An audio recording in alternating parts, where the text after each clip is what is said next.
Se alguém perguntar, diga que já comeu. E não ouse levantar esses olhos do chão quando ele passar pela porta. A sua insignificância é a única virtude que lhe resta, menina.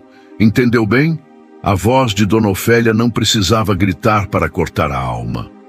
Era um tom baixo, sibilante, como o vento frio que entrava pelas frestas das janelas daquela cozinha imensa na fazenda Trindade. Ana apenas assentiu, apertando as mãos calejadas contra o avental encardido, sentindo o estômago roncar uma nota dolorosa de protesto. Havia um prato sobre a mesa de madeira maciça, mas não era para ela. Era o resto do jantar dos patrões. Cascas de batata, pedaços de gordura que o novo patrão havia deixado no prato, um pouco de arroz que caíra na toalha e fora recolhido com a mão. Sim, senhora, Dona Ofélia, eu entendi, sussurrou Ana, a voz trêmula, os olhos fixos nas botas de couro fino da governanta. Ótimo, agora coma isso rápido, antes que eu mande jogar aos porcos. Eles pelo menos dão lucro. Você, Ana, só dá despesa e vergonha. Dona Ofélia virou as costas, a saia de tafetá negro farfalhando com a autoridade de quem mandava naquelas terras há 30 anos, desde antes de Ana nascer. A porta bateu.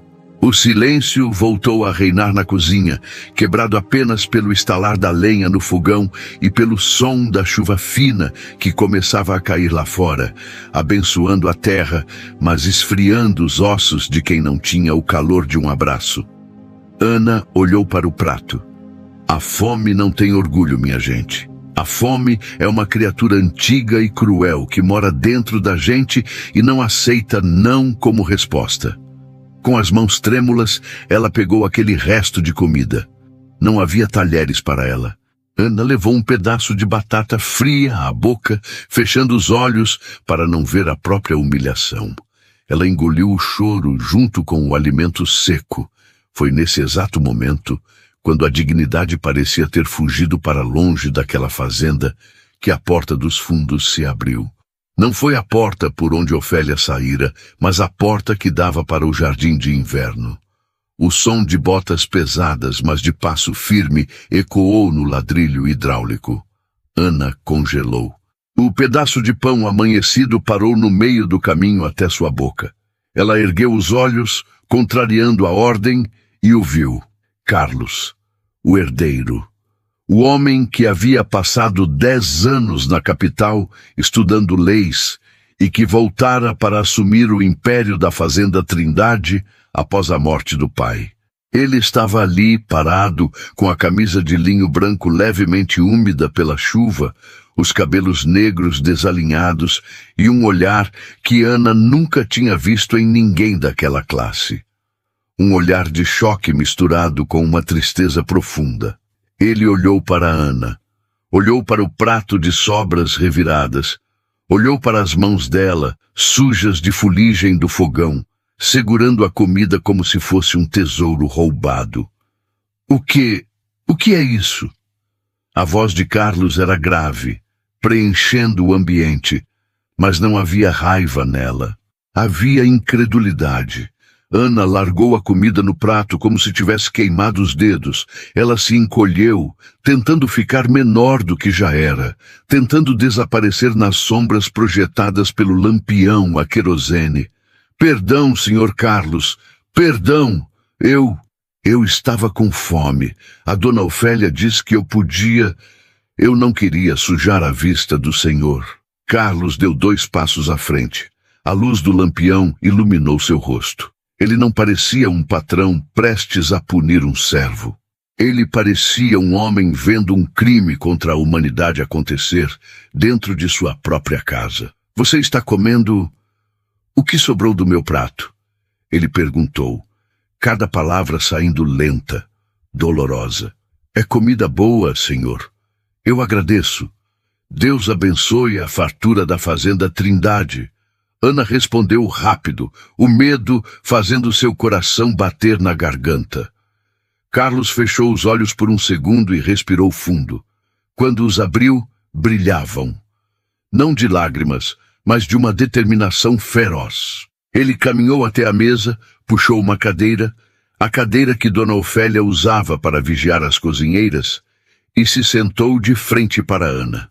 Pare, disse ele suavemente.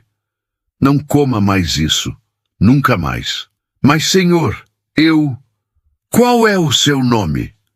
Ele a interrompeu, inclinando-se para a frente, ignorando a sujeira da mesa, ignorando a fuligem, ignorando o abismo social que existia entre o dono de 1000 alqueires de terra e a moça que dormia no quartinho dos fundos. Ana, senhor. Ana... Ele repetiu o nome, como se o testasse na língua. Ana, olhe para mim. Ela obedeceu, trêmula. Os olhos de Carlos eram da cor da terra fértil depois da chuva. Eram olhos que viam. Pela primeira vez em anos, Ana sentiu que alguém a via. Não como uma ferramenta de trabalho, não como um estorvo, mas como uma pessoa. Ninguém, nem um animal, deve comer o que foi descartado nesta casa enquanto eu for o dono, disse Carlos. E então fez algo impensável.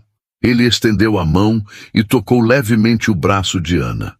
Você está tremendo. É de frio ou de medo?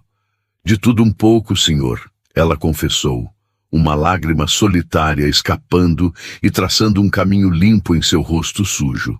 Carlos se levantou abruptamente. A cadeira arranhou o chão com um som agudo. Venha comigo. O quê? Não, senhor. Dona Ofélia vai me matar. Eu não posso sair da cozinha a essa hora.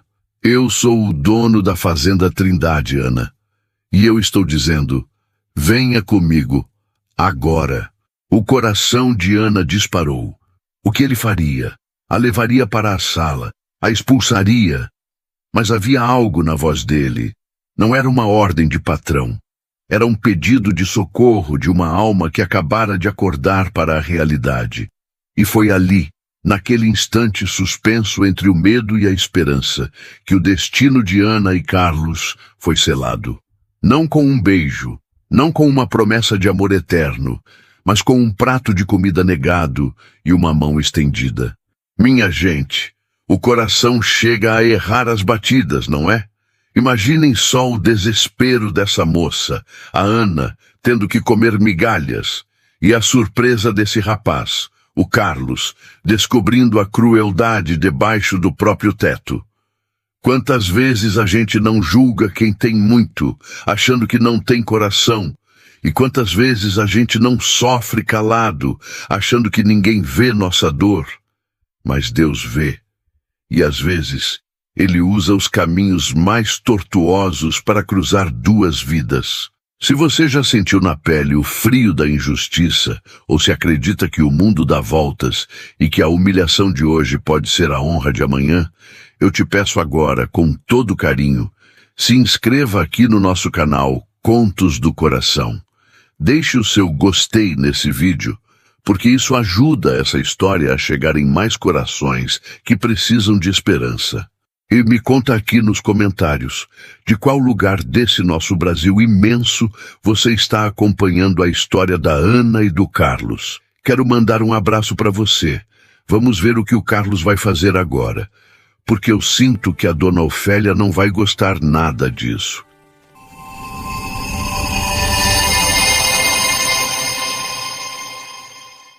A fazenda Trindade não era apenas um pedaço de terra, era um reino.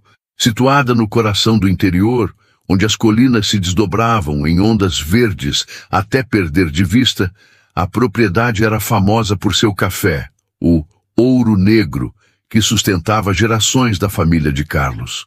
A Casa Grande, um casarão colonial de paredes brancas e janelas azuis, erguia-se no topo da colina mais alta, vigiando o vale como um gigante adormecido. Mas, como todo reino, aquele também tinha seus porões escuros, e Ana conhecia bem a escuridão. Ana chegara à fazenda ainda menina, órfã de pai e mãe, trazida por um tio distante, que devia favores ao antigo coronel, pai de Carlos. Ela serve para o trabalho leve, dissera o tio antes de sumir na estrada poeirenta, deixando para trás uma menina de 12 anos com um vestido de chita desbotado e um par de olhos assustados. Desde então, Ana crescera entre as panelas, o tanque de lavar roupa e as ordens ríspidas de Dona Ofélia. Dona Ofélia, a governanta, era uma mulher seca, não só de corpo, mas de espírito.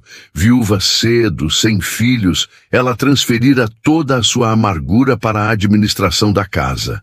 Para ela, a ordem e a limpeza valiam mais do que a vida de qualquer empregado.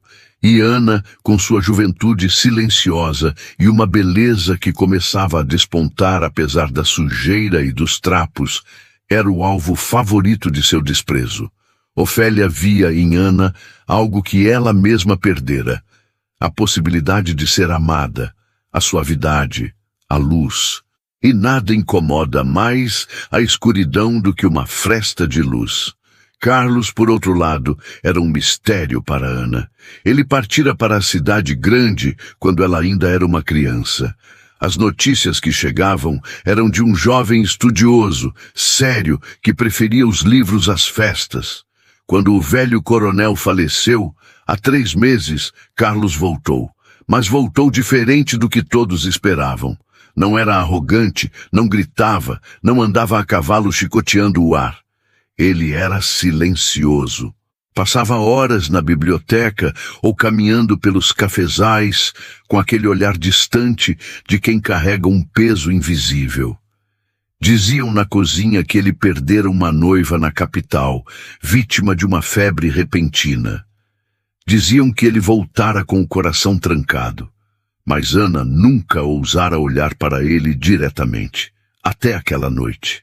Voltando à cena na cozinha, a chuva lá fora engrossava, batendo com força nas telhas de barro. O som da água corrente parecia lavar o mundo, mas dentro daquela casa, a tensão era palpável.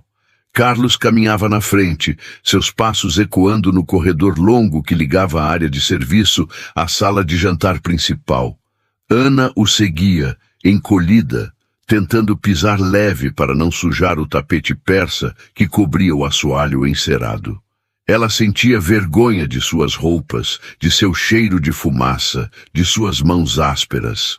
Ao chegarem à sala de jantar, a mesa ainda estava posta, embora o jantar já tivesse sido servido e recolhido.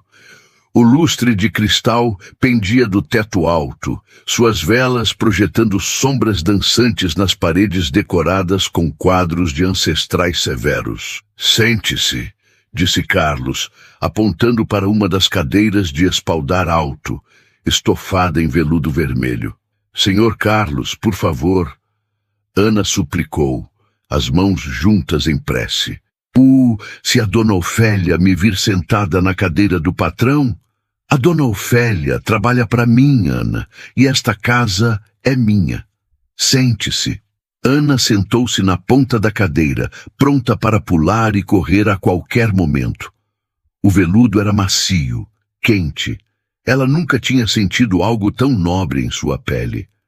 Carlos foi até o aparador. Havia uma fruteira de prata cheia de frutas da estação e uma travessa coberta com um pano de linho. Ele levantou o pano. Pães frescos, broas de milho, queijo curado. Ele pegou um prato de porcelana fina, daqueles que Ana só tocava para lavar com extremo cuidado, sob ameaça de desconto no salário se quebrasse, e começou a servir. Ele colocou 2 fatias grossas de queijo, um pedaço generoso de broa e uma maçã vermelha e brilhante. Depois, serviu um copo de leite fresco de uma jarra de cristal. Ele colocou o prato na frente de Ana. "Coma", disse ele. "Coma como uma pessoa, não como uma sombra." Ana olhou para a comida.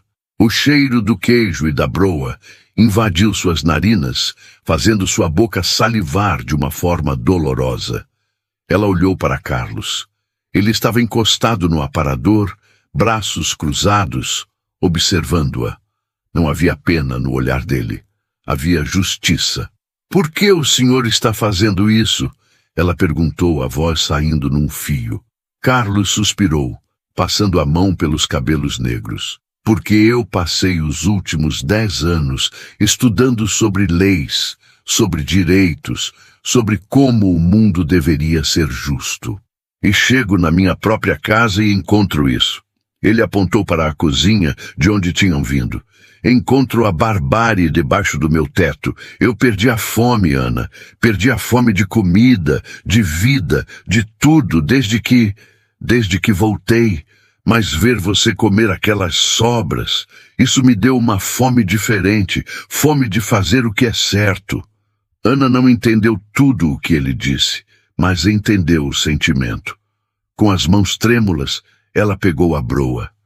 A primeira mordida foi como um abraço por dentro. O sabor do milho, a maciez.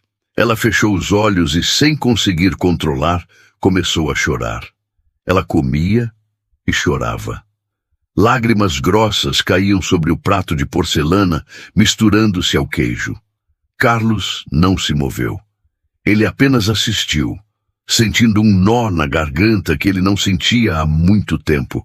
A dor daquela moça era tão pura, tão crua, que quebrava a armadura de indiferença que ele construíra ao redor de si mesmo após a morte de sua noiva.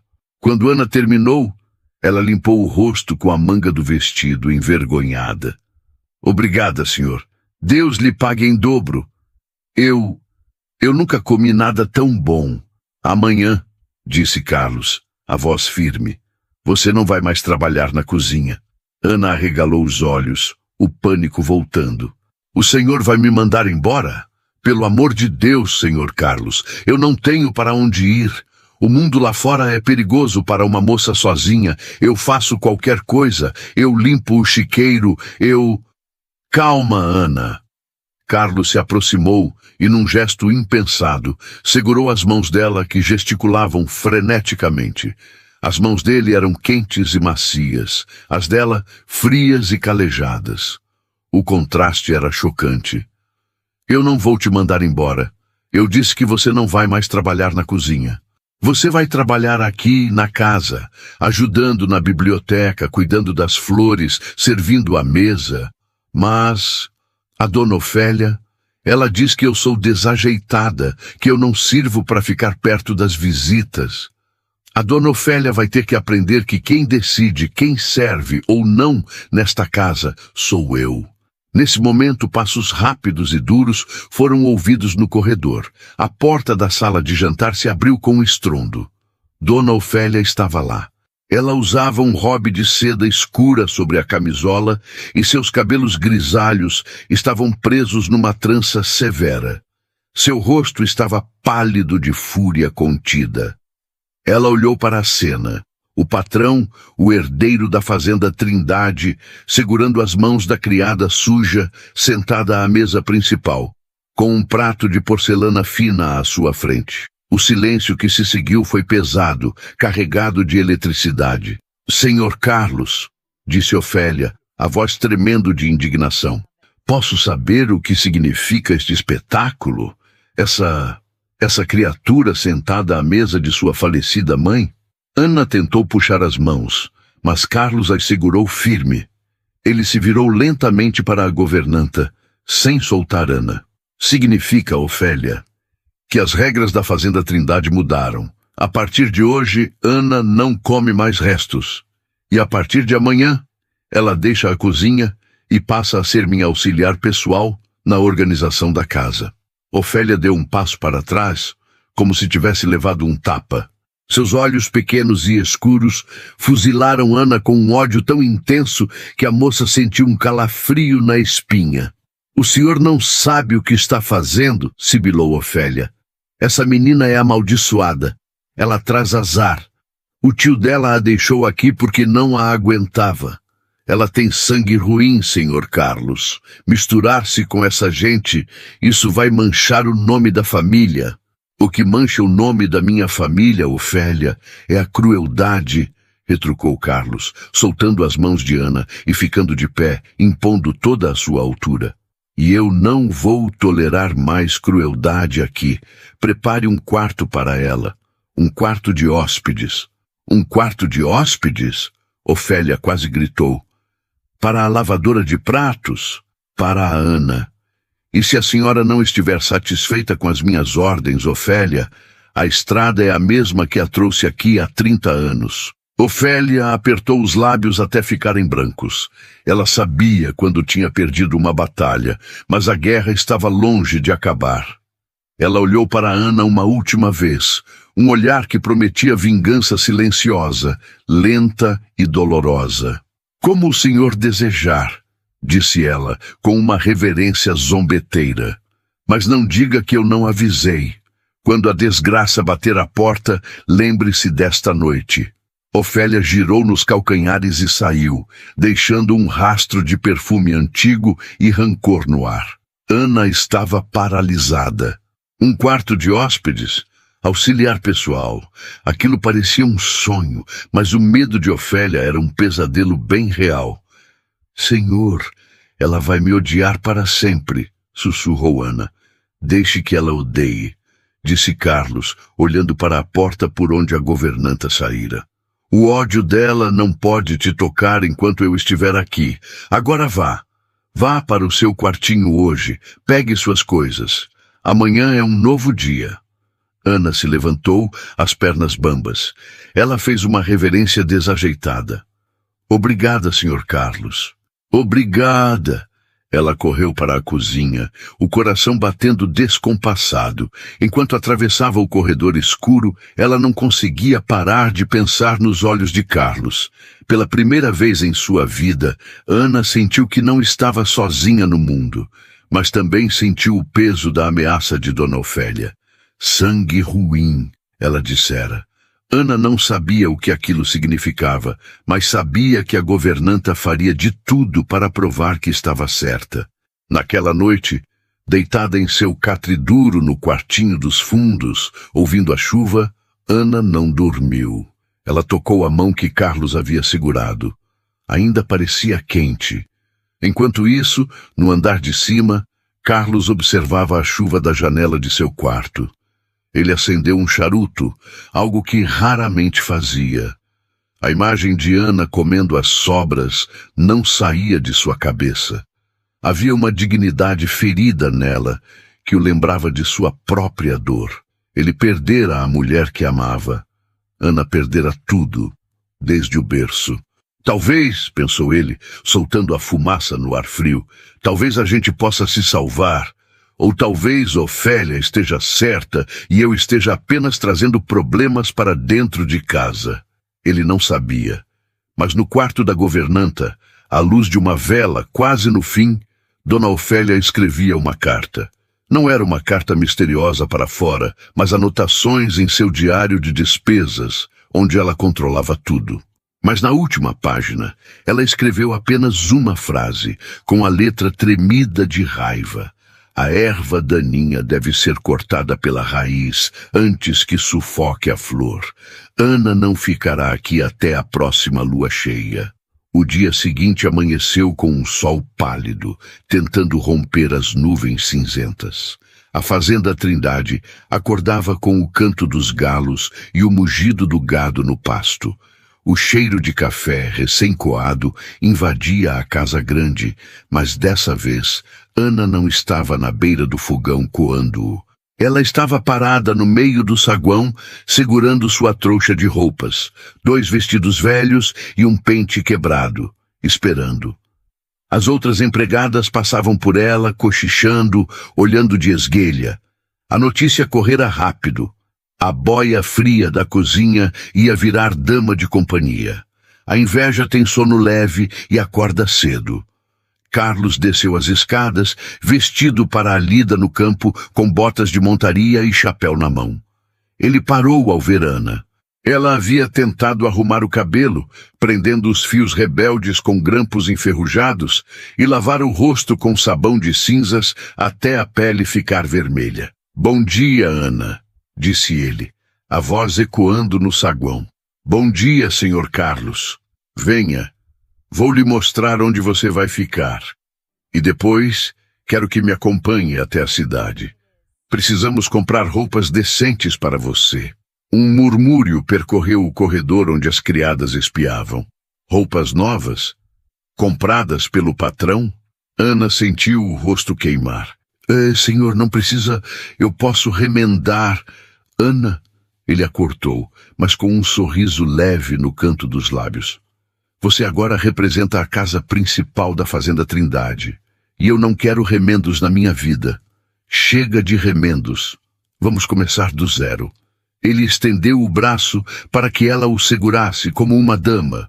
Ana olhou para o braço dele, depois para o próprio braço coberto pelo tecido gasto. Era um abismo, mas Carlos esperava.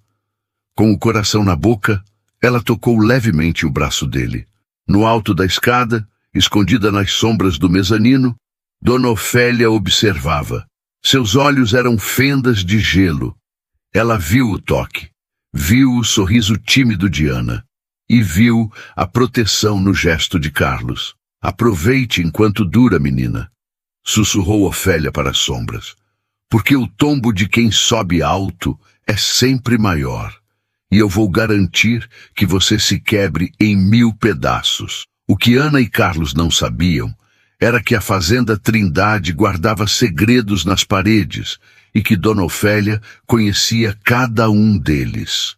Segredos sobre o passado da família de Carlos, e talvez segredos sobre a própria origem de Ana, que nem ela mesma conhecia. Enquanto a charrete se preparava para levá-los à cidade, o vento mudou de direção, trazendo o cheiro de tempestade. O amor podia estar nascendo do improvável, mas o ódio já estava enraizado, esperando apenas a primeira gota de chuva para florescer em espinhos. E assim, a charrete partiu, levantando poeira na estrada de terra vermelha, levando um homem que buscava redenção e uma mulher que buscava sobrevivência, sem saberem que estavam, na verdade, indo de encontro ao maior desafio de suas vidas.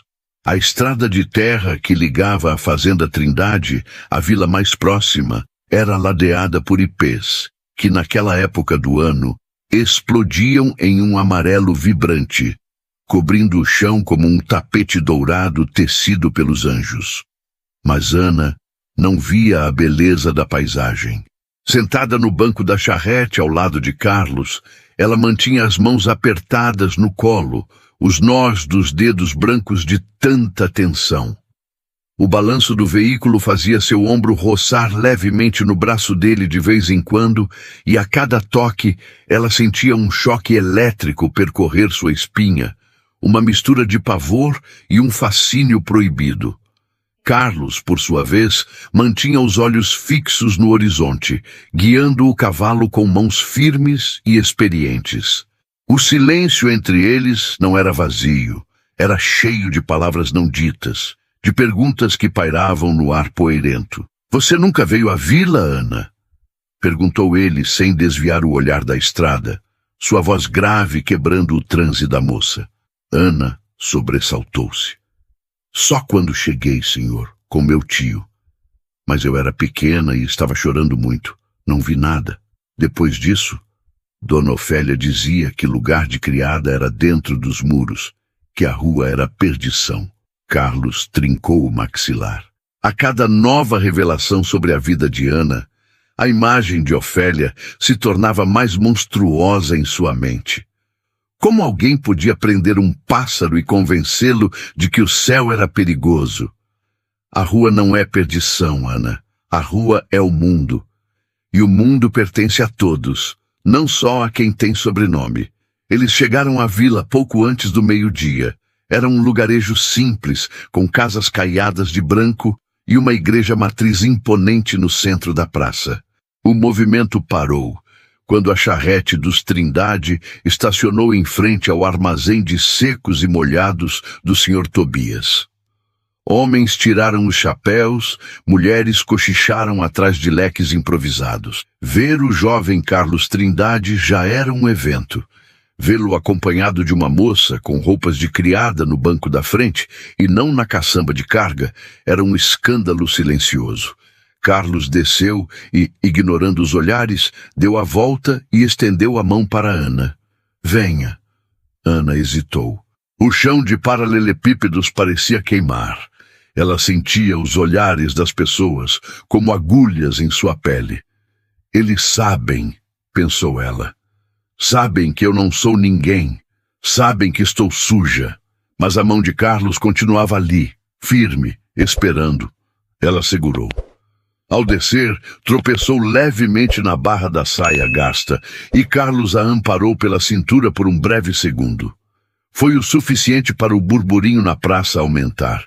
Dentro do armazém, o cheiro de bacalhau, fumo de rolo e tecidos novos misturava-se num aroma que, para Ana, era o cheiro da riqueza. O Sr. Tobias, um homem baixo e calvo com um bigode encerado, correu para atendê-los, secando as mãos no avental. Senhor Carlos, que honra! A que devemos a visita?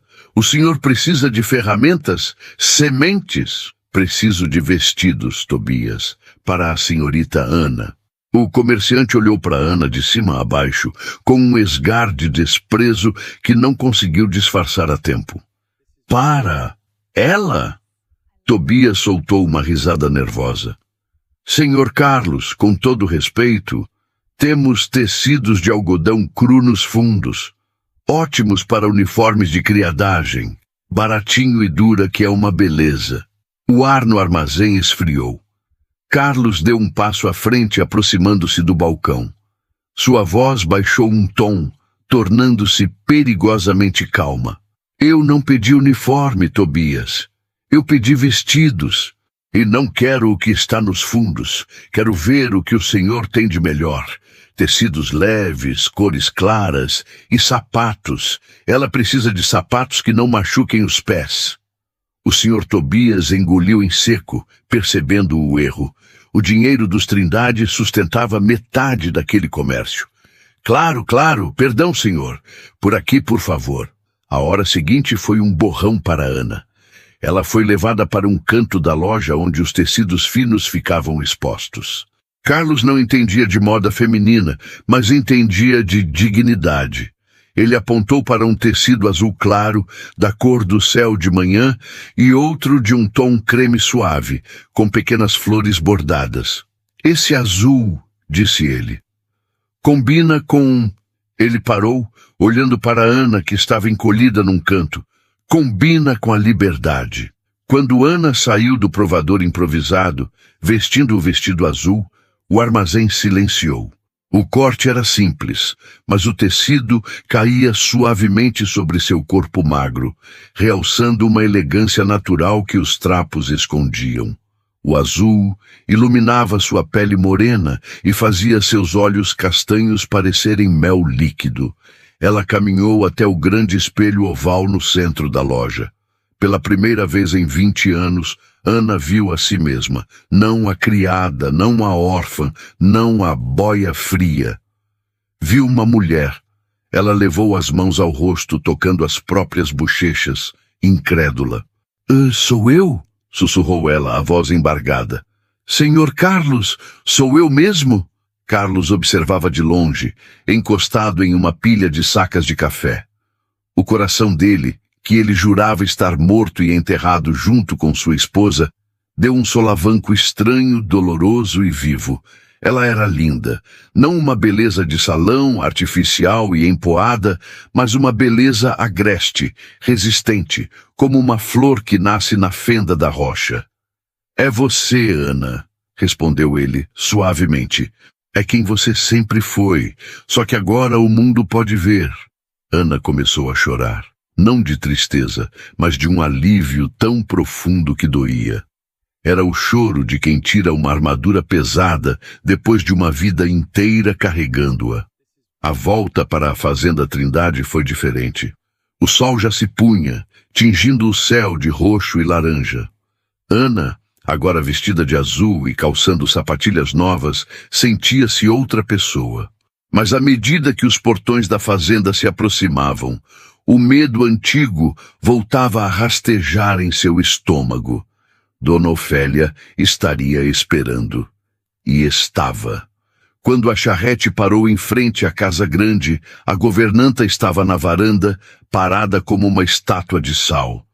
Ao lado dela, duas outras criadas, Maria e Joana, espiavam com olhos arregalados. Carlos desceu e ajudou Ana. Quando os pés dela, calçados nos sapatos novos, tocaram o chão, Ofélia desceu os degraus da varanda. Seu olhar varreu Ana de cima a baixo, detendo-se no tecido fino do vestido. Um sorriso gélido, quase imperceptível, curvou seus lábios finos. «Vejo que o passeio foi proveitoso», disse Ofélia, a voz pingando ironia. «A Cinderela do cafezal ganhou roupas de princesa.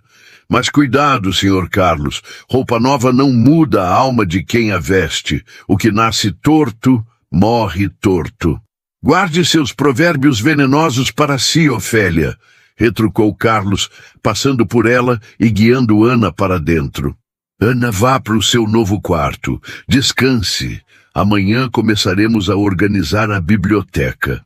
Ana subiu as escadas, sentindo o olhar de Ofélia queimando suas costas. O quarto de hóspedes era simples, mas para Ana parecia um palácio.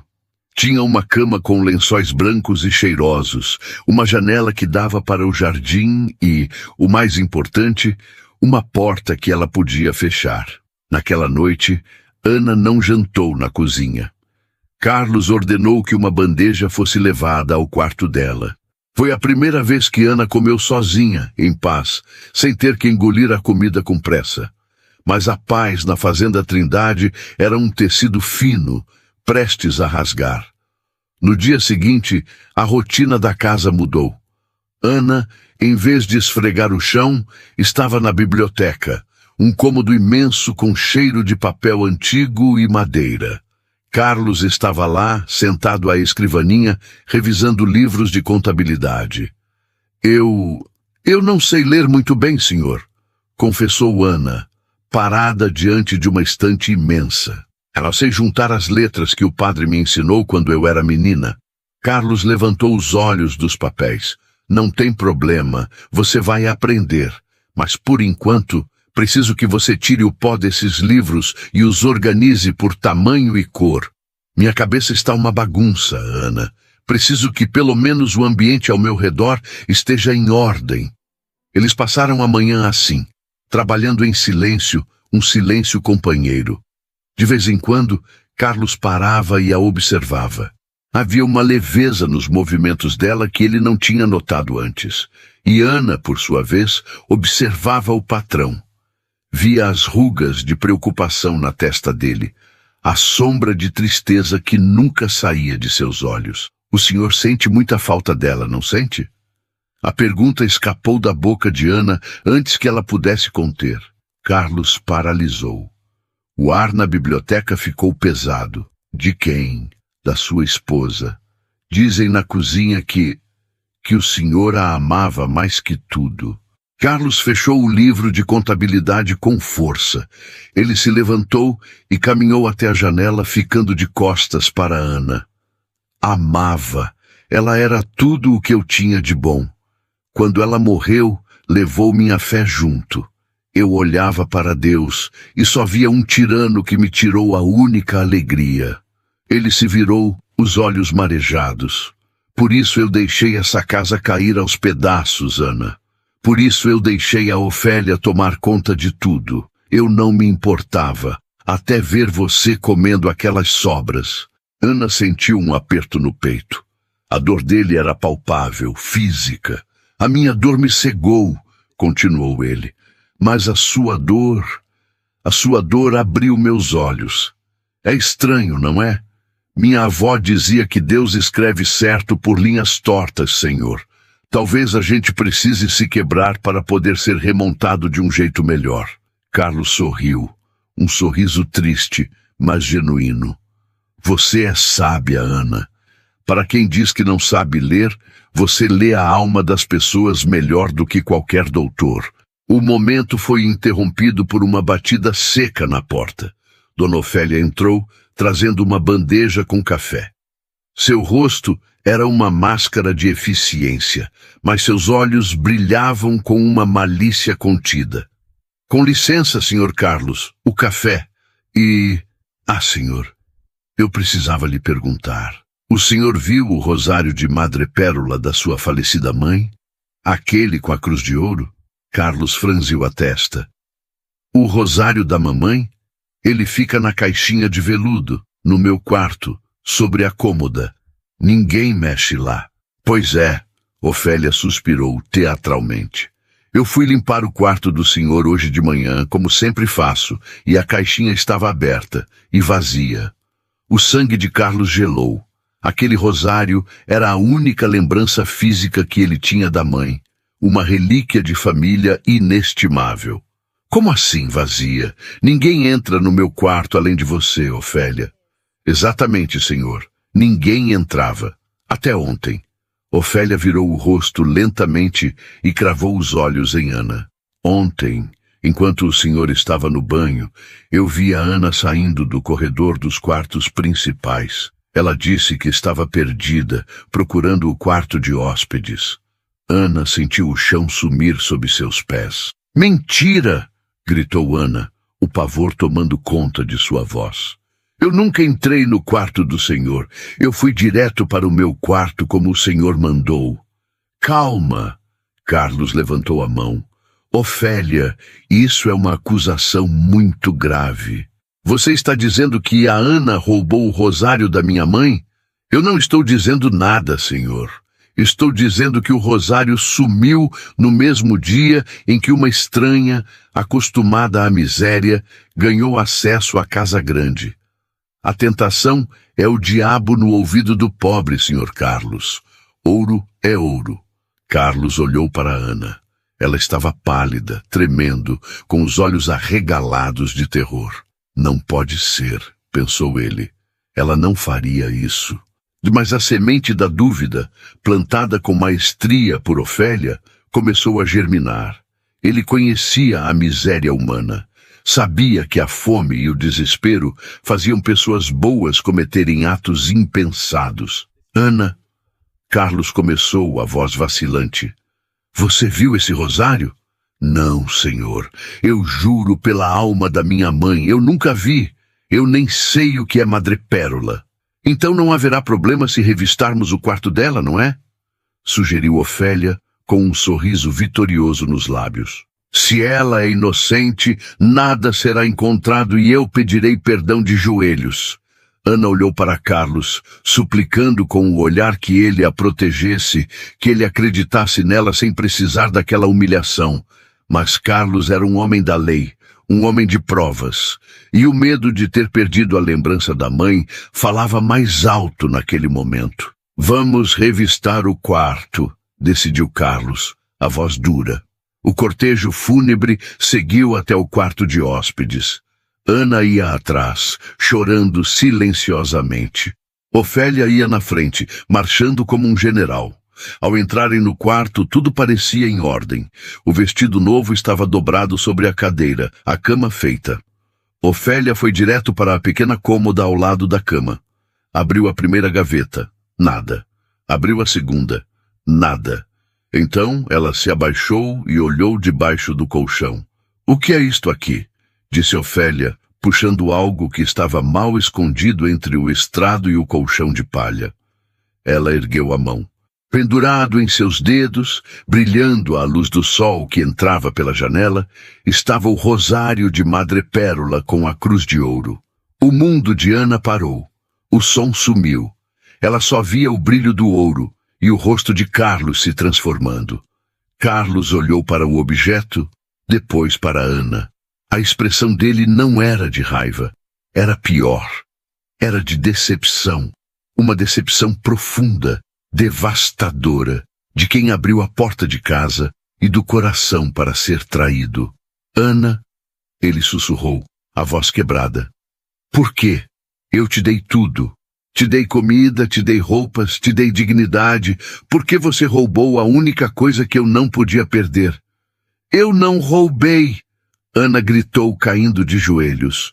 Eu juro, senhor Carlos. Eu nunca vi isso. Ela colocou aí. Foi ela. Ana apontou para Ofélia, mas a governanta mantinha uma expressão de choque perfeitamente ensaiada, levando a mão ao peito. Eu? Valha-me Deus! O senhor está vendo, senhor Carlos?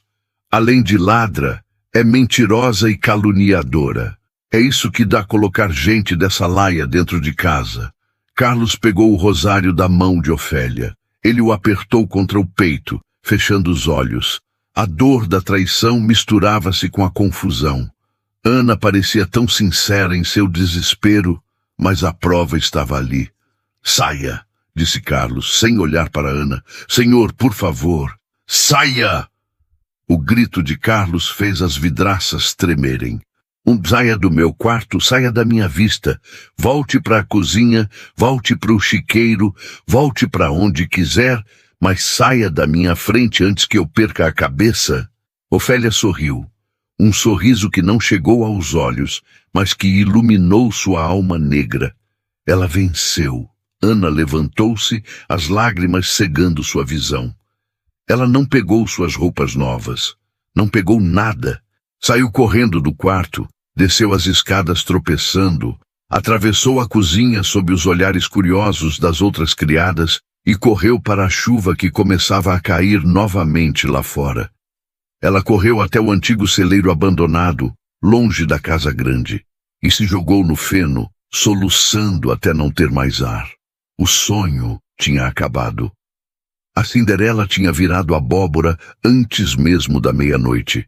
Mas enquanto Ana chorava sua desgraça, sozinha e acusada injustamente, ela não percebeu que não estava totalmente só. No canto escuro do celeiro, um par de olhos a observava.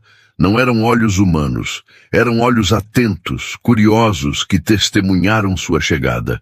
E na casa grande, Carlos trancou-se na biblioteca com uma garrafa de uísque. Ele olhava para o rosário sobre a mesa. Algo não se encaixava. O nó do lenço onde o rosário estava enrolado era um nó de marinheiro, um nó complexo. Ana mal sabia amarrar os sapatos. Como ela saberia fazer aquele nó? A dúvida, pequena e persistente, começou a roer a certeza de Carlos, mas o orgulho ferido gritava mais alto. Lá fora, a tempestade se armava, refletindo o caos no coração dos dois protagonistas. E Dona Ofélia, em seu quarto, acariciava uma chave antiga que trazia no pescoço. A chave de um segredo muito maior do que um simples roubo. Um segredo que envolvia o nascimento de Ana e o passado da fazenda Trindade. Turma bem bastarda, sussurrou Ofélia, apagando a vela. O seu inferno está apenas começando. O celeiro da fazenda Trindade era um lugar de sombras e cheiro de feno envelhecido. A chuva, que antes parecia uma bênção, agora soava como um castigo, martelando o telhado de zinco com uma fúria que impedia qualquer pensamento de paz. Ana estava encolhida num canto, sobre um monte de palha seca, abraçando os próprios joelhos. O vestido azul, aquele que horas antes a fizera sentir-se uma rainha, agora estava manchado de lama e lágrimas. Uma lembrança cruel de um sonho que durou menos que o orvalho da manhã. Ela não sentia frio apenas na pele. O frio maior vinha de dentro. Era o gelo da injustiça. Como Deus podia permitir aquilo? Ela que sempre rezara, que sempre aceitara seu destino de cabeça baixa, agora era jogada na lama como uma ladra. Por que, meu Deus? Sussurrou ela para a escuridão. O que eu fiz para merecer tanto ódio? Foi então que uma voz rouca, arrastada como pedras no leito de um rio, respondeu das sombras. Não foi Deus quem fez isso, menina. Foi a maldade dos homens. E a maldade de uma mulher que tem o diabo no lugar do coração. Ana deu um pulo, o coração disparando. Das sombras emergiu uma figura curvada, apoiada num cajado de madeira. Era o velho Tião, o funcionário mais antigo da fazenda. Tião cuidava dos cavalos e vivia ali, num quartinho anexo ao celeiro. Ele tinha a pele enrugada como casca de árvore e olhos que, apesar da catarata, pareciam ver além do óbvio. Seu Tião... O senhor me assustou. O velho se aproximou mancando e estendeu uma caneca de esmalte fumegante. Beba. É café com garapa. Vai esquentar a alma. Ana pegou a caneca com as mãos trêmulas. O calor do líquido desceu queimando, mas trazendo um conforto imediato. "O senhor acredita em mim, seu Tião?" perguntou ela, a voz embargada. "Todo mundo diz que eu roubei." Tião soltou uma risada seca, sem humor. "Roubou? Você não tem coragem nem de roubar um ovo da galinha, menina. Eu conheço gente e conheço cobra." Ele se sentou num fardo de feno de frente para ela. "Eu vi, Ana." Ana parou com a caneca a meio caminho da boca. "Viu o quê?"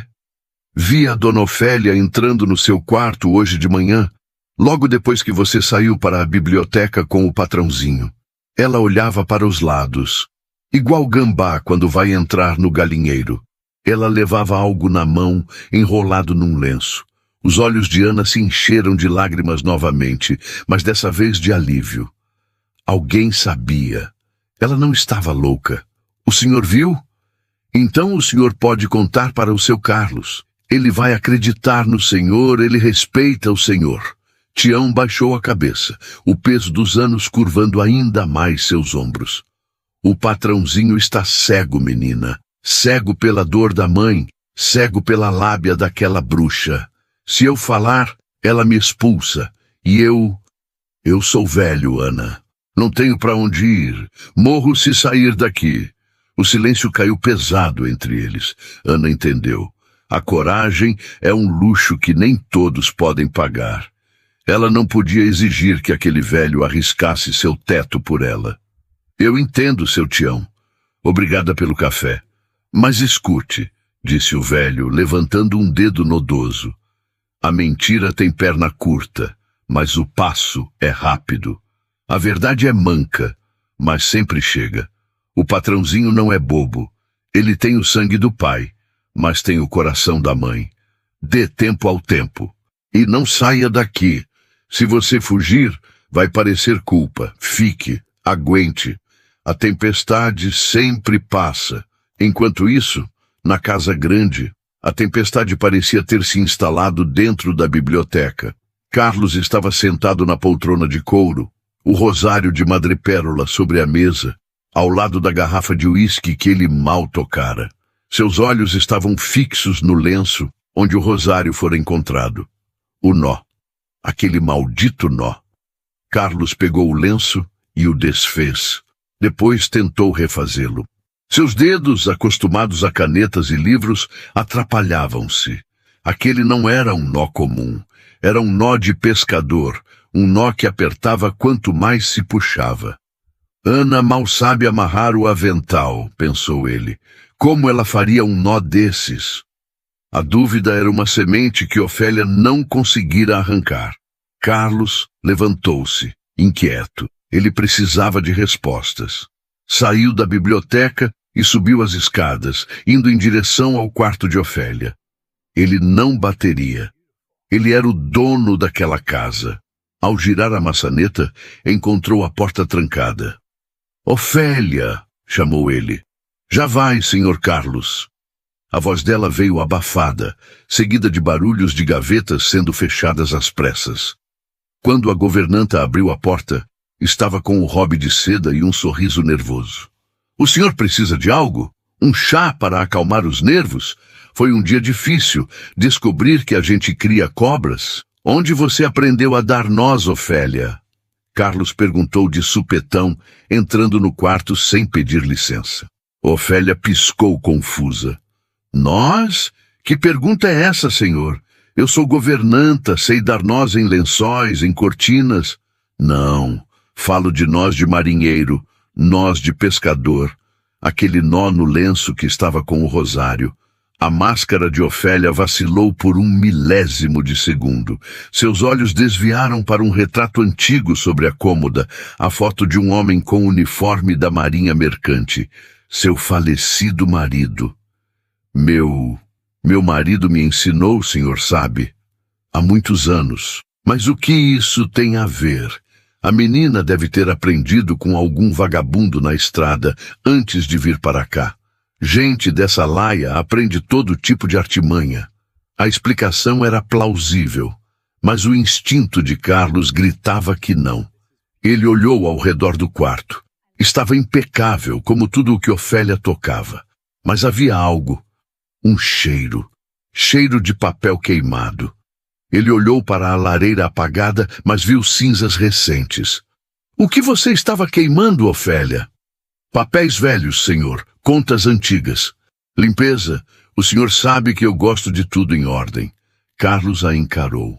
Havia um muro entre eles, um muro feito de 30 anos de serviços prestados e uma confiança que agora estava rachada. Eu vou descobrir a verdade, Ofélia, e se eu descobrir que você armou para aquela menina, não haverá estrada longa o suficiente para você fugir da minha ira.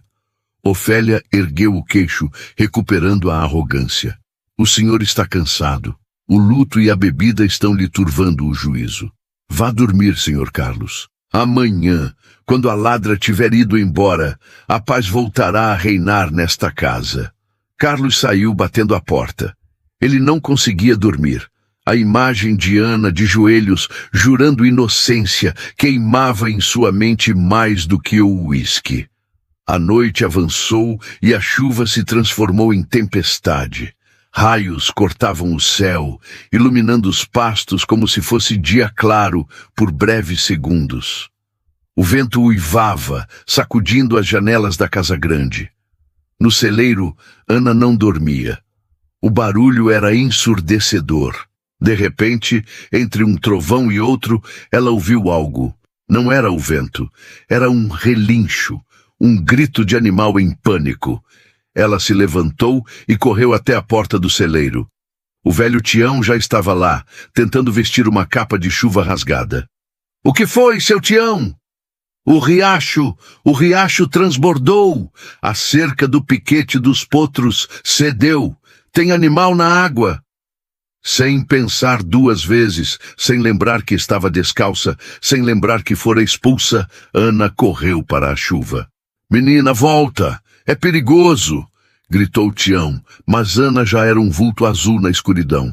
Ela correu em direção ao riacho que cortava a propriedade. A água barrenta rugia, levando galhos e pedras. E lá, no meio da correnteza, preso em uma raiz de árvore, estava Ventania, o potro favorito de Carlos.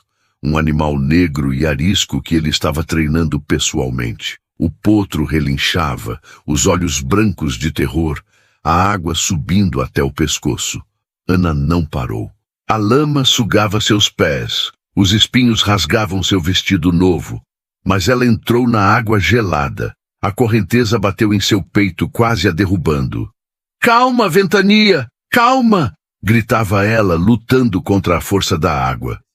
Na casa grande, Carlos estava na janela quando viu a movimentação. O clarão de um raio iluminou a cena. Uma figura pequena, lutando contra o rio para salvar seu cavalo. — Ana! Gritou ele. Ele saiu correndo do quarto, desceu as escadas pulando os degraus, ignorando os gritos de Ofélia, que perguntava onde ele ia. Ele saiu para a tempestade, correndo como um louco em direção ao riacho.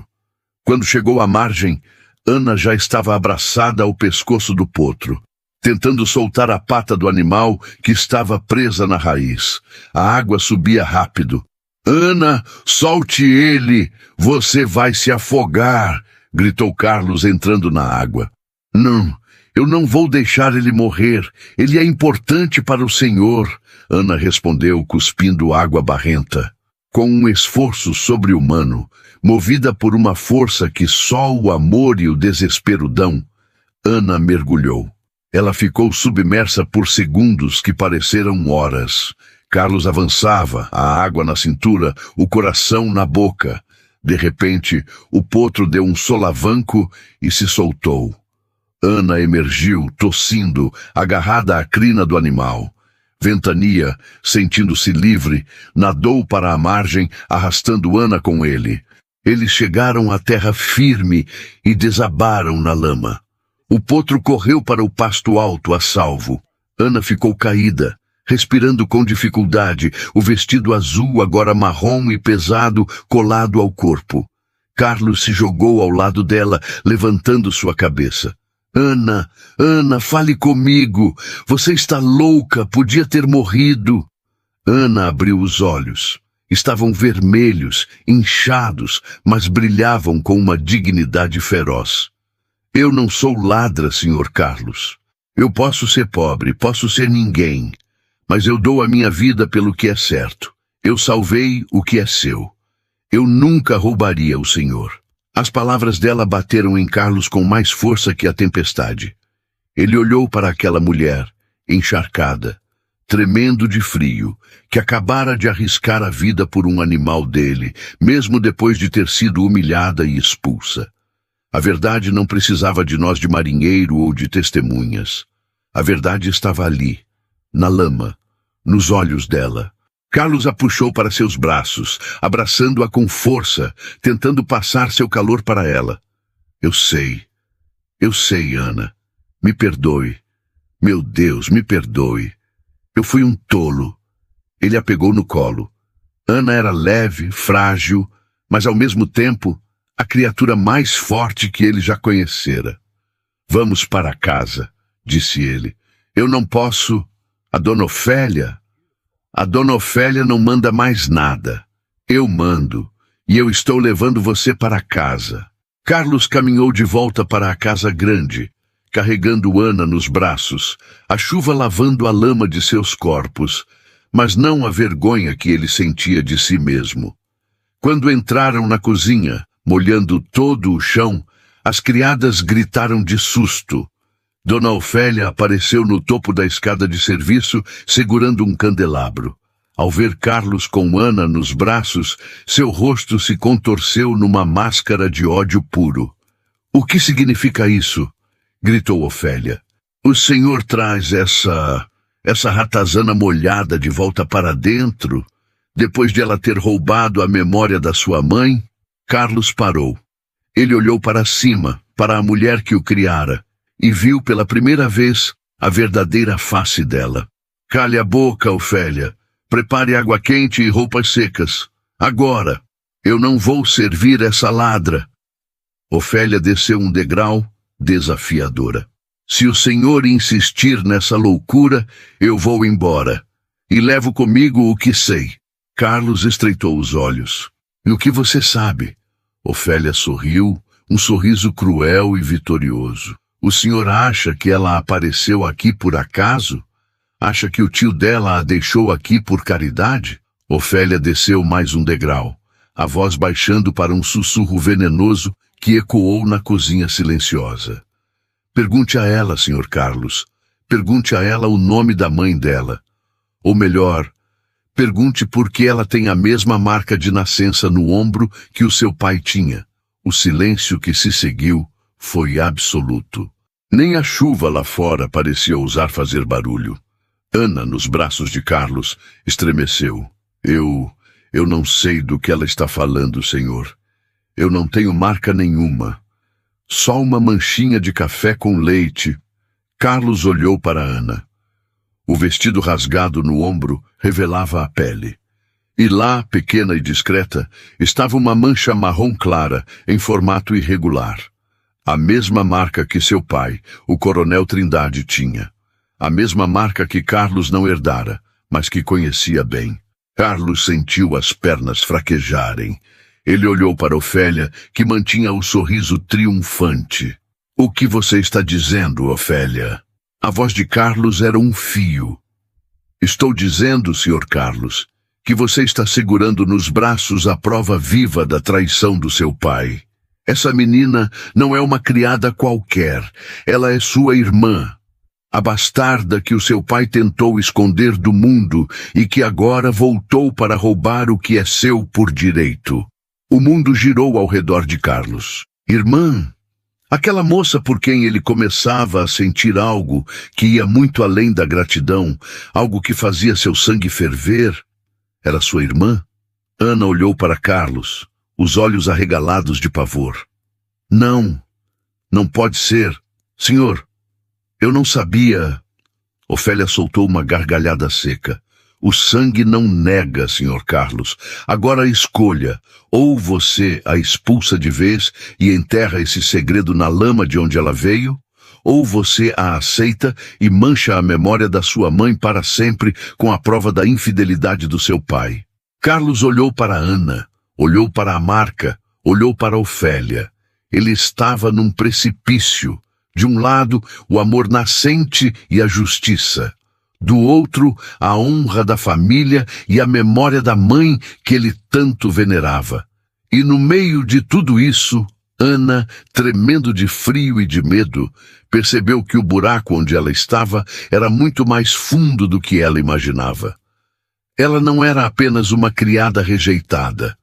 Ela era o pecado vivo da Fazenda Trindade. O silêncio que se abateu sobre a Fazenda Trindade nos dias seguintes não era de paz, mas de morte. Era um silêncio pesado, espesso, como a neblina que cobria o cafezal nas manhãs de inverno. Carlos andava pelos corredores da casa grande, como uma alma penada. A revelação de Dona Ofélia havia sido um golpe de misericórdia em seu coração, que mal começava a cicatrizar. Irmã. A palavra ecoava em sua mente a cada passo, a cada batida do relógio de pêndulo no saguão. A mulher por quem ele sentira uma atração avassaladora, a mulher cuja coragem o fizera querer viver novamente, era sangue do seu sangue. O horror daquela possibilidade o paralisava. Ele sentia nojo de si mesmo, dos sentimentos que nutrira, dos olhares que trocara. Ana, por sua vez, fora instalada novamente no quarto de hóspedes, mas agora a porta permanecia fechada. Não por uma chave de metal, mas pela vergonha. A febre a pegara na noite seguinte ao resgate do potro. O frio do rio e o choque emocional haviam derrubado sua resistência. Ela ardia em febre, delirando, chamando ora pela mãe que nunca conheceu, ora por Carlos, pedindo perdão por um pecado que ela nem sabia que existia. Dona Ofélia cuidava dela, ou melhor, vigiava-a. A governanta entrava e saía do quarto com bacias de água e panos, mantendo um sorriso satisfeito nos lábios finos. Para Ofélia, a doença de Ana era providencial. Talvez Deus estivesse terminando o serviço que ela começara.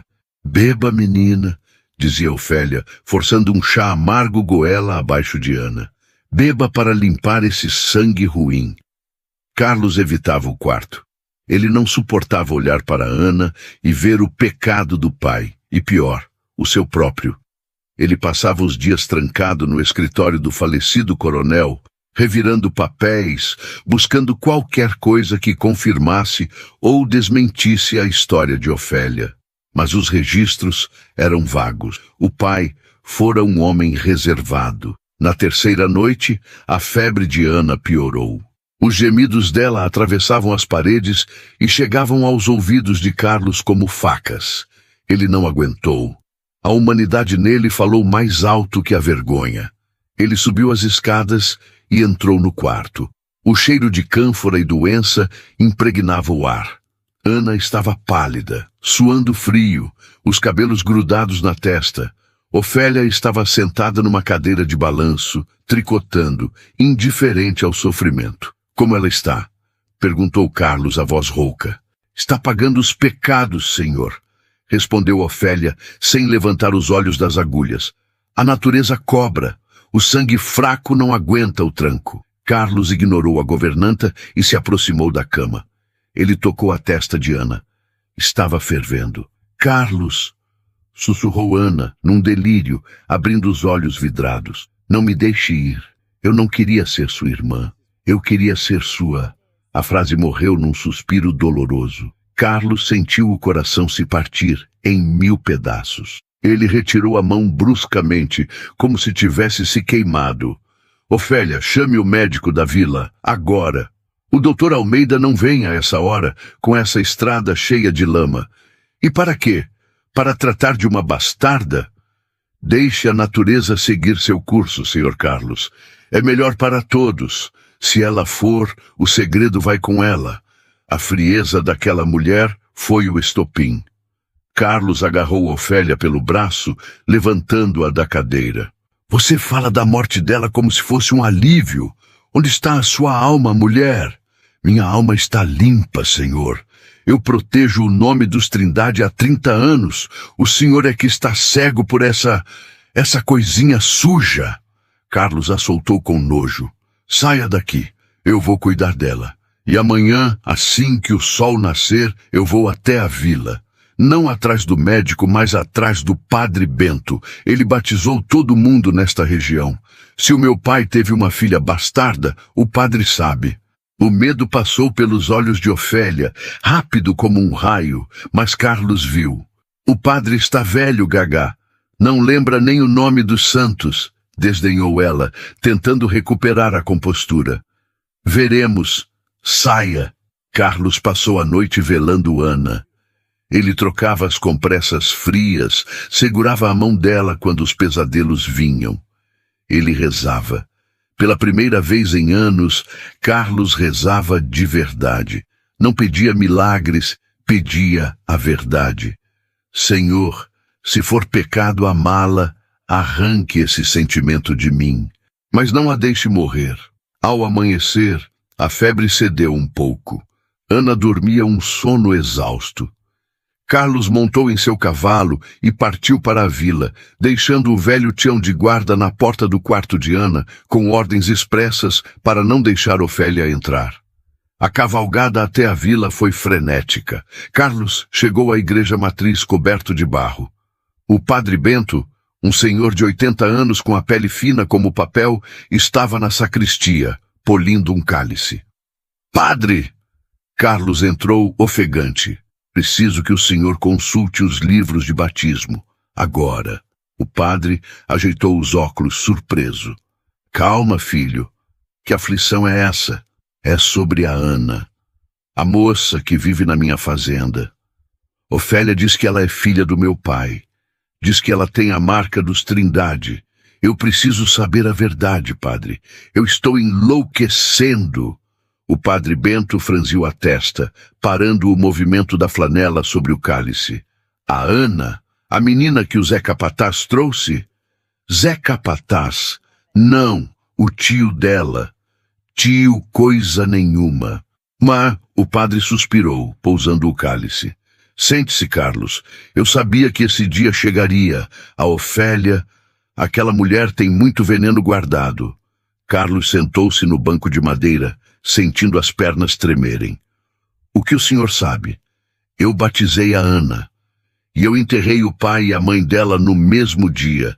Uma febre tifoide levou os dois. O pai dela não era o Coronel Trindade, Carlos.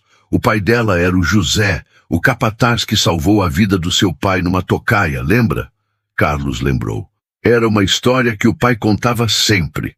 José, o homem que se jogou na frente de uma bala para salvar o patrão.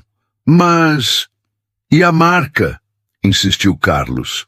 Ofélia disse que ela tem a mesma marca de nascença no ombro que meu pai tinha. Eu vi a marca, padre. O Padre Bento sorriu tristemente. Carlos, meu filho, seu pai não tinha marca de nascença. Aquilo no ombro dele era uma cicatriz de queimadura, de um acidente com pólvora na juventude. A Ana tem uma mancha de nascença, sim. É comum.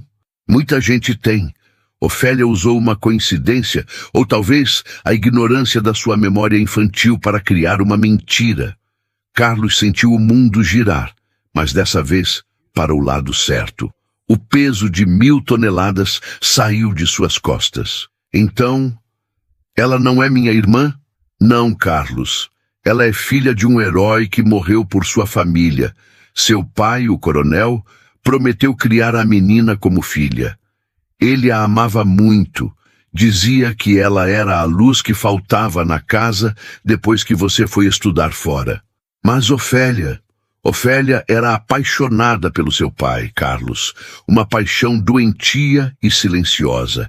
Ela via na pequena Ana o amor que o coronel dedicava a outra pessoa, mesmo que fosse um amor paternal.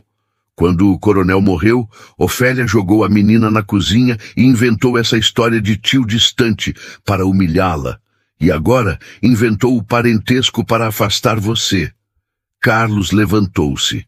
A fúria que sentia agora não era quente, era fria, calculista e implacável. Obrigado, padre. O senhor acabou de salvar 2 vidas. A volta para a fazenda foi diferente. Carlos não sentia mais o cansaço, nem a lama. Ele sentia urgência. Ele precisava chegar a Ana, precisava pedir perdão de joelhos, precisava dizer que a amava, que ela era livre, que ela era dele se ela o quisesse. Quando ele entrou galopando no pátio da Fazenda Trindade, o sol já estava alto. Ele pulou do cavalo ainda em movimento e correu para a casa. «Ofélia!» gritou ele, sua voz ecoando como um trovão no saguão. A governanta apareceu no topo da escada, com sua postura rígida de sempre. Mas ao ver o rosto de Carlos, algo nela vacilou. Ela viu que ele sabia. «Onde ela está?» perguntou Carlos, subindo os degraus de 2 em 2. «No quarto, onde o senhor mandou. Morrendo, provavelmente.» Carlos parou no último degrau, ficando cara a cara com a mulher que governara sua vida e sua casa com mão de ferro. «Acabou, Ofélia. Eu falei com o padre Bento. Eu sei sobre o José. Eu sei sobre a cicatriz do meu pai. Eu sei de tudo.» O rosto de Ofélia ficou branco como cera. A máscara caiu. Pela primeira vez, o ódio puro e sem filtros apareceu em seus olhos. «Aquele velho maldito!» sibilou ela. «Você roubou a infância dela. Você a fez comer restos. Você tentou destruir a minha sanidade. Por quê? Por que tanto ódio de uma criança inocente?» «Inocente!» Ofélia gritou, perdendo o controle. Ela roubou o amor dele. O seu pai, ele nunca olhou para mim. Eu dediquei minha vida a esta casa, a ele, e ele só tinha olhos para aquela filha de um capataz sujo. Ele ia deixar terras para ela, Carlos. Ele ia adotá-la no papel. Eu não podia permitir que a Fazenda Trindade fosse dividida com uma ninguém. A única ninguém aqui é você, Ofélia. Uma ninguém de alma. Carlos disse com uma calma terrível. «Saia da minha casa. Agora. Não leve nada. Nem uma roupa.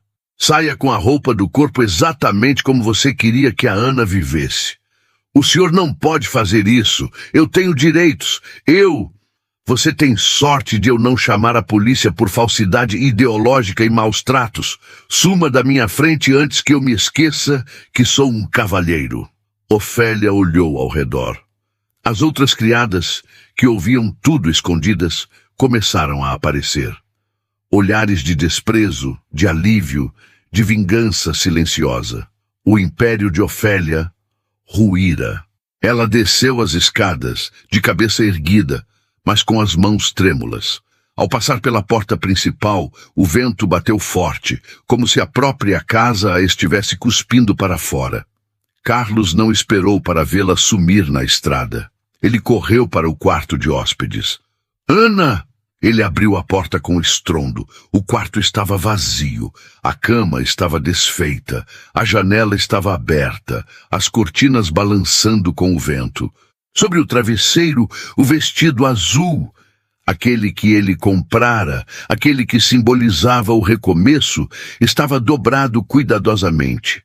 Em cima do vestido, um pedaço de papel de embrulho, escrito com uma letra trêmula e infantil, a letra de quem aprendeu a escrever sozinha. Carlos pegou o papel, as mãos tremendo. «Senhor Carlos, eu não posso ser a sua vergonha. O senhor foi a luz na minha escuridão, mas eu não posso apagar a luz do senhor com o meu pecado. A dona Ofélia me disse que se eu ficasse, o senhor perderia o respeito de todos, que a marca no meu ombro é a marca da traição. Eu vou embora. Não me procure. Deixe que pensem que eu morri ou fugi.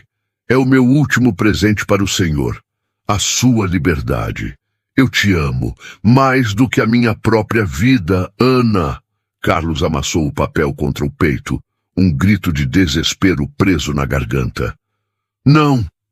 Não, Ana! Não faça isso!» Ele correu para a janela. Olhou para o vasto horizonte da fazenda, para as matas fechadas, para a estrada sem fim. Ela estava doente, fraca, com febre. Ela não podia ter ido longe. Mas para onde ela iria? Foi então que ele se lembrou. Havia um lugar que ela mencionara uma vez quando olhavam a fazenda da varanda. A capela antiga, Senhor, lá no alto do morro. Minha mãe dizia que lá Deus ouvia melhor os pobres. A Capela das Almas, uma ruína no ponto mais alto e isolado da propriedade. Carlos não pensou. Ele não chamou ninguém. Ele pulou a janela, caindo no jardim, e correu. Correu como nunca correra na vida. O céu começava a escurecer novamente, nuvens pesadas se formando. Aguente, Ana, pensou ele, o coração batendo no ritmo dos seus passos.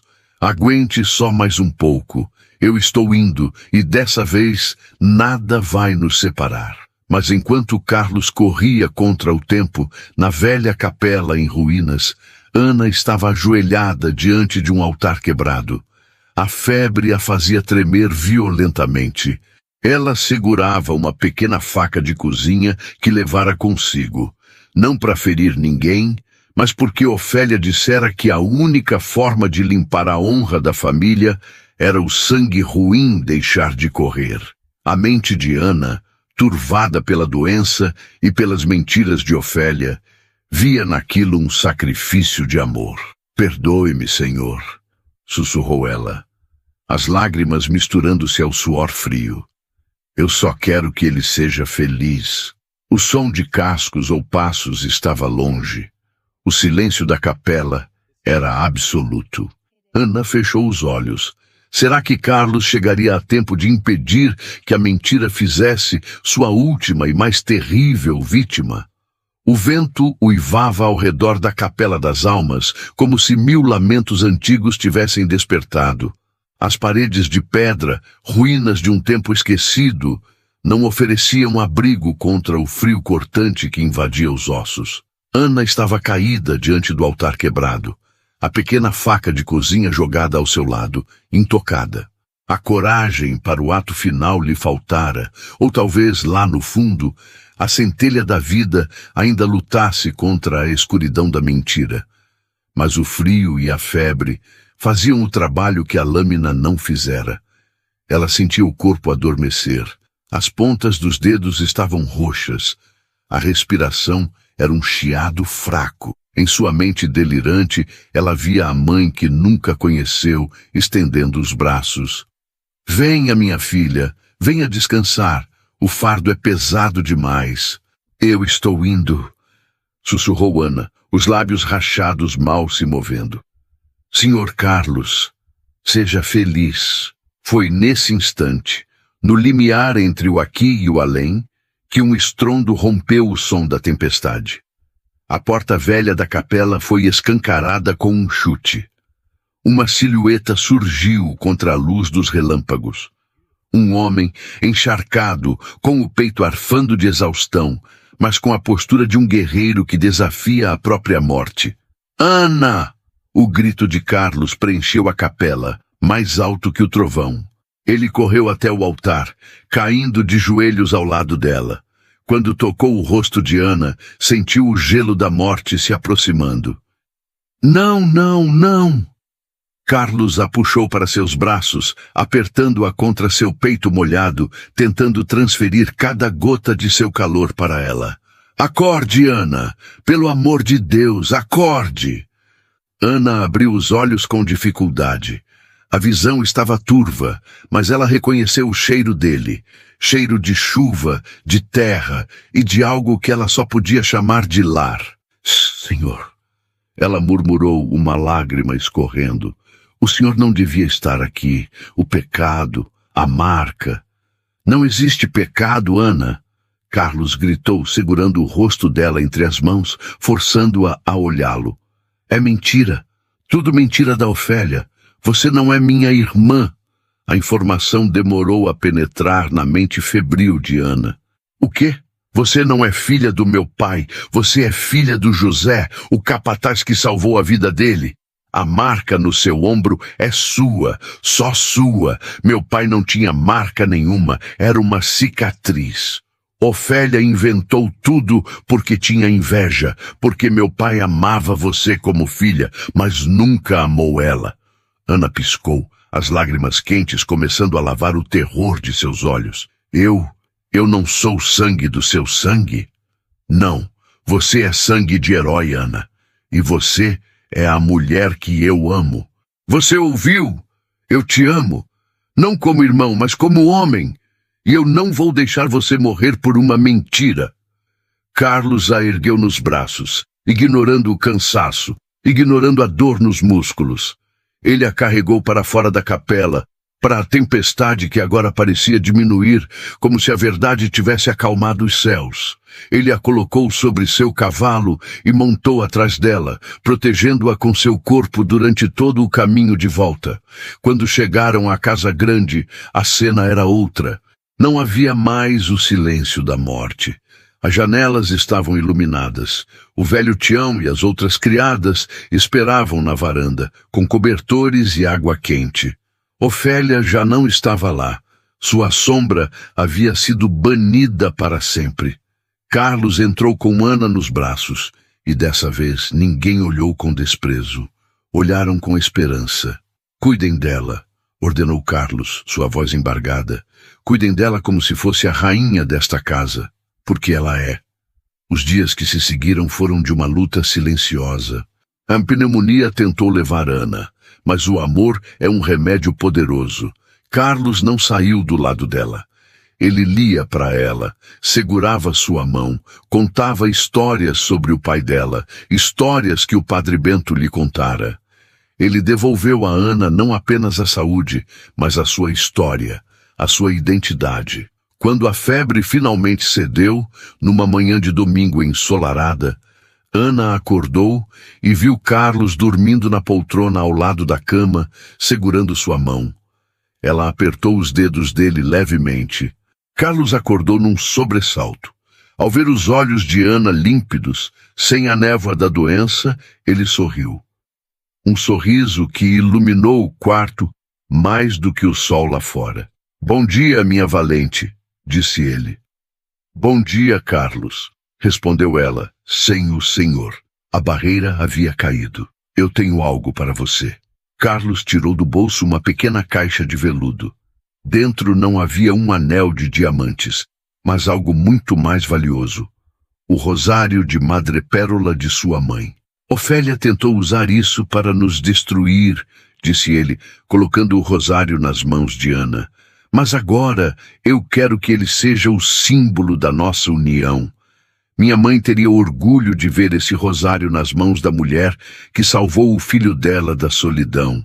Ana beijou o rosário e depois beijou a mão de Carlos. "Eu não tenho nada para te dar, Carlos, só a minha vida. Sua vida é tudo o que eu preciso." Eles se beijaram ali, naquele quarto que fora palco de tanta dor, e agora era o berço de uma nova vida. Foi um beijo suave, com gosto de promessa, de cura e de eternidade. O tempo, minha gente, é o senhor da razão e o jardineiro dos destinos.